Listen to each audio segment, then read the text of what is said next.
What's up? It's Danny Myers, the bar guy. We about to get into week number 5 of Beneath the Surface. This is my series where I break down specific rounds from my previous battles. I've been getting a lot of requests for my beat-out rounds, and so this week we're going to get into round 3 specifically. First of all, to preface this, me versus beat-out was one of the most intellectual battles of all time as far as substance content. When it dropped, J Black, Angry Fan, they deemed it a classic immediately. ARP, everybody just deemed it an instant classic. I think it was a legendary moment for Los Angeles battle rap. Shout out to Woods, Alcatraz, B-Dot, BZ. Shout out to Raskaz, one of my favorite MCs growing up. You know, it was just a legendary night. Just the whole build up to it, it was monumental. So, and you know, the crazy thing is, me and B-Dot didn't know each other prior to that battle, but after that battle, we became like very, very close friends, you know what I'm saying? So sometimes, you know, talking this shit to each other can actually, you know, build a friendship out of it. So as y'all know, in my first round, before I even started my round, I sent my stepson to the store, and I made an emphasis that he bring my change back. And I used that as a way to set up a punchline, or actually a haymaker in my third round. It was legendary. If you didn't see it, go watch it now. Danny Myers versus B-Dot. So in my first round, I kind of attacked his beliefs as far as his relationship with Brother Polite and some of B-Dot's ideologies. I attacked some of those angles. Prior to this battle, people thought I was just like only a puncher, but this was a battle that allowed me to show how deep I can really get with the lyricism and angles, and this was just a totally different Danny than previously had been seen. Round 2, I get into the scene, the cinematic scene where I'm on the ground dead. The ambulance is putting my body on a gurney. My wife is crying. She's trying to get to me. They're holding her back. Across the street, B-Dot is watching the whole scene. He's feeling guilty because I was misled by his words. It was just cinematic writing. I mean, like, there's only few battle rappers that can actually do that. Ilmac being one of them. Me, I'm the bar guy, right? That's why I'm a bar guy. I do things that not many can do. But this week we're gonna get down and break down this third round, right? So just, you know, and shout out to y'all for rocking with me week after week. Okay, I said, you want to know what's killing black men? It's not the system, racism, gang violence, and all this black on black. Take a look closer. It's this very culture we call battle rap. You know, that right there meant to me, you know, first of all, I'm a pro-black person. I'm just I deal with like social issues outside of battle rap, and that bar to me, it kind of hit close to me because I feel like I'm talking all this pro-black stuff, but at the same time, I'm battle rapping other brothers and sisters, and I'm degrading them. I'm talking about their families, so it's kind of like there's this struggle of wanting to lead the people, and at the same time, the work that I do professionally is counteracting that. It's just contradictory to what I'm preaching. So it's the one place we're entertained, talking about clapping gats. I could disrespect your black mother and black woman, and they all gonna laugh at that. I could ask them for $20 a piece to build a business within our habitat, and they all gonna scoff at me like, nigga, I could get a sack with that. And that is powerful, man. It's just like, we're talking about group economics here. So if all the black people come together and put their money together, we could have the resources to build our own schools and our own communities. We could build our own hospitals, own our own banks. Anything that we want to do, we could do. But if I go out here in the hood and ask all these homeboys that's supposedly my homeboys and say, yo, let me get $20 so I can do this, and 20 from you, 20 from you, 20 from you, 20 from you, we pile it all together and we're gonna open a bank, they're gonna look at me and say, come on, man, I'm about to go get a sack, I'm finna smoke, blah, blah, blah. So that hood mentality is what is keeping us from reaching our peak as far as where we stand in this society. Okay, that's what I was saying right there. Okay, your whole angle is elevating the black conscience, yet you participate in this nonsense. Is this your way of infiltrating our ignorant minds so we can make progress? Stop it. I don't feel your skill is a threat. I'll give Creflo $1.65 from the Milden Jet. Bar guy. So that was just me attacking B-Dot. I'm just attacking his motives. Like what are you really trying to get out of this Black Power movement you got going? What do you? I mean, are you one of those that's just trying to use the people for your own personal profit? You know what I'm saying? And as y'all know, Creflo Dollar controversially asked for $65 million for a personal private jet, which didn't sit well with a lot of people in America. I know it didn't sit well with me, so I was just kind of comparing B-Dot to Creflo Dollar and, you know, what type of ulterior motives he had. And so that's one of my attack angles. How the fuck did you think you could outflow me? My verbal ninjutsu is not a game. This is something you should know, B. So of course, Shinobi, the classic arcade game, he plays a ninja. So it's a game ninja. So I play on his name, B-Dot. This is something you should know, B. Low key. Since 03, I move weight a couple of ways. It's like the scale is embedded in me. I call it stuck in my ways. So I was just saying right there, I've been selling dope on the streets for a long time, and I'm trying to get out of it, but I'm stuck in my ways. It's like the scale is embedded in me. I'm stuck in my ways. So that's just a dope metaphor for somebody that's trying to get out the dope game, but they can't. I'm just stuck, you know, I'm too far deep in the game. My fellow African, before Smack came to LA, I was trafficking, but at the same time, I could tell you was buried under the Vatican. So, you know, once again, right there, that bar is one of my personal favorites of all time, because as y'all know, Traffic was the first big URL event to come to the West Coast. And right there, I was saying, before Smack came to LA, I was trafficking, drug trafficking, but at the same time, I could tell you was buried under the Vatican. So here's this juxtaposition of a person who is deep in the dope game, but at the same time, I'm very knowledgeable about what's going on in the world. I can tell you what's buried under the Vatican as far as the hidden libraries and all kind of. I'm just like, so it's just like a struggle to find that balance within myself. You know, that bar really meant a lot to me. I beat niggas to a pulp. No fiction within my diction. So right after Vatican, I say I beat niggas to a pulp, which was a slight play on Pope, P-O-P-E, and then P-U-L-P. So I go from Vatican to Pope, and then I beat niggas to a pulp, no fiction. Look how clever this is. Look how dope this is. I beat niggas to a pulp, no fiction. Pulp Fiction, the movie, it's a reference to the Pulp Fiction movie, and it was a reference to the Pope in the Vatican. All in one line. That's layered writing, very skilled, very well crafted, very meticulous writing right there. I beat niggas to a pulp, no fiction within my diction. I'll send you to the merciful with a pair of scopes like a submersible. Peep this, peep this. I'll send you to the merciful with a pair of scopes like a submersible. I'm talking about a submarine, periscope, submarine, God level. Don't let that be a deterrent. Even though that was a submarine bar, my flow is above the current. So I just said God level. My writing, don't let that be a deterrent. Even though that was a submarine bar, my flow is above the current. So it's talking about, I'm talking about a submarine, the depth of a submarine, the depth of my lyrics. Let's parallel these. The depth of a submarine, the depth of my lyrics.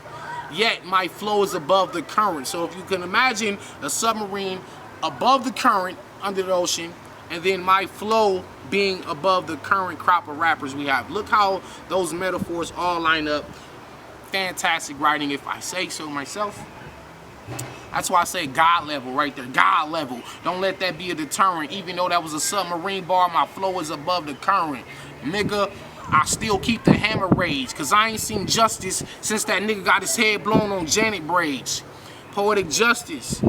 I still keep the hammer raised, cause I ain't seen justice since that nigga got his head blown on Janet braids. Of course, at the beginning of Poetic Justice, I believe that was Q-Tip, was shot, and you know, and right after that, I say how poetic. So it was like, that was a key word to let you know. I said justice, Janet braids, poetic, just to put people in the mind frame of where I was at. B-Dot got all them bars and he's still stuck. You can't break down a man that can deconstruct your build-ups. So I already knew B-Dot was gonna break me down going into the battle. I know that's just one of the things he does. He breaks down every opponent. But I'm saying you can't break me down if I know how to deconstruct your build-ups. Like if I can fight through even just your build-ups, you can't break me down. Look at the parallels of building up and breaking down right there. It's counter-writing, like I'm counter-attacking B-Dot right here. Like I know what he's gonna do to me, but I'm gonna counter that, and that's part of battle rap. Okay, we're gonna move along. I talk real stuff with 5%ers, Muslims, Christians, and this is what the game be. Religion is just a bunch of different branches that lead to the same tree. And that's kind of my philosophy as far as religion goes. You know, I'm a spiritual person, but I was once told by a man from India that religion was like a tree, and every branch represented a different religion, yet all the branches lead to the same tree. So it's kind of like, regardless of how you worship God or whatever your supreme being is, whatever God is to you, I guess what the Indian guy was telling me, this was many years ago, I guess what he was telling me is there's really no right or wrong way to go about trying to become spiritually connected with God. And this is what, you know, all these religious wars are about, because one side wants to have their religion dominating the earth and another one doesn't believe that that's the right way to do it. And I kind of feel like, you know what, find God, seek God. That's my advice to anybody. Just seek God on your own. Seek God, find God, look for God. But it pains me. You scrutinize niggas that bang they llamas. You talk all this political shit like your last name Obama. But remember that kid I sent to the store? That's symbolic of you, because niggas never bring us the change they promised. Powerful, powerful, powerful. And like I said, I had sent my stepson to the store with the emphasis on bringing the change back. And what I was telling B-Dot was, you are talking all this rhetoric, these narratives, but yet there's still no change that I see from the stuff you're preaching. I don't see any change in the community. I don't see any change amongst your friends, yourself, and I was just basically saying you're a fraud. You know what I'm saying? And that's not how I really felt about him in real life, but and, you know, it's a battle, so you gotta kind of just go at your opponent. All right, nigga. How could I not be mean? I'm from a different creed. That's why I should beat your ass to the Rocky theme. Okay? We need to be getting ready for martial law, for the revolution. They gonna fuck with us. But as soon as we try to rise, well, get ready for the military cover-up. Alright? So, right there, I was talking about, as anytime, like, think about the Panther Party, or anytime black people just try to make some type of cool or political strides or social strides, it's attacked. It's attacked, and that's why I was talking about martial law. Like, let's get ready for that. And at the same time, this goes into the Roswell crash of 1947, where I say, but as soon as we try to rise, well, get ready for the military cover up. So of course Roswell was a military cover up, and I'm saying as soon as we get ready to rise, as far as revolution, get ready for the military cover up. And cover up means take cover. They're shooting at us. Two different meanings. That metaphor has so many different meanings to it. I continue with the Roswell scheme. I said I left bodies in a debris field. So of course allegedly when the 1947 crash occurred in Roswell, New Mexico, there were alien bodies strewn across the field, which the military recovered the bodies and covered this whole thing up. And I said I left bodies in the debris field. And I'm talking about my battles, my past battles. Like I've left bodies in the debris field, you know. I'm past nice. You dealing with a man who possesses unseen rounds that can crash sites. But fuck the gray area. Incredible. Okay, unseen rounds, UFOs. I possess unseen rounds that can crash sites. I was talking about the crash site round, unseen round. People didn't see the UFO. my rounds, my bars can crash a website. Parallels, metaphors, okay? And right after that I said, but fuck the gray area. And of course the grays, the holes, the debris field, it's all links, it all connects. Go back to the debris field, the grays, the alien bodies are called the grays. But fuck the gray area.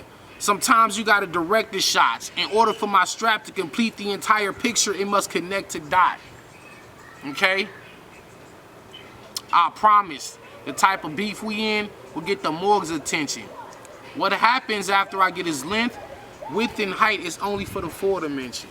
Crazy. What happens after I get his length, width, and height is only for the 4 dimension. So, of course, length, width, and height is 3-dimensional. If you get to the next level, it's 4th dimension. So what happens after I get his length, width, and height, which is meaning I was trying to get, once I get his measurements for his casket, that's only for the 4 dimension. Okay? Wow. Fucking dope. You bring the brothers to gas you, and to help the crowd decide. They're instrumental to your lyrics. That's why they're on B side. So of course I was talking about he bring the the conscious crowd with him to help help gas him up during that battle, which was just something I anticipated, but I don't think he did that. They're instrumental to your lyrics. It's like, so you need these guys, so when you're rapping, you need these guys to be hyping it up. That's why they're on B-side. So of course, if you, well, you might be too young, many of you, but the B-side on a record or on a cassette was the actual instrumental to the single on the A-side. So they're instrumental to your lyrics. That's why they're on B-side. Of course, the B-side was the instrumental side. This is dope. For the record. And right after that, I said for the record. And that just connects back to the B-side, to the record, the vinyl record that I was making reference to. I said, for the record, I'm a savage. You ain't met nobody ill as me. You ain't got to be associated with the Wu-Tang Clan to see a Killer B. So, of course, Killer B, Wu-Tang Clan, B-Dot his name. There's still a B-Tuck. Wrong nigga to go to war with. I'll expose his chest behind a magazine like Halle Berry and Swordfish. I'll expose his chest behind the magazine like Halle Berry and Swordfish. Infamous scene on Swordfish. Halle Berry's on the little beach chair. She takes the magazine down and exposes her breast. Yeah, that's my 3rd round, man. This is like a lot of dope material, a lot of dope writing, intricate writing.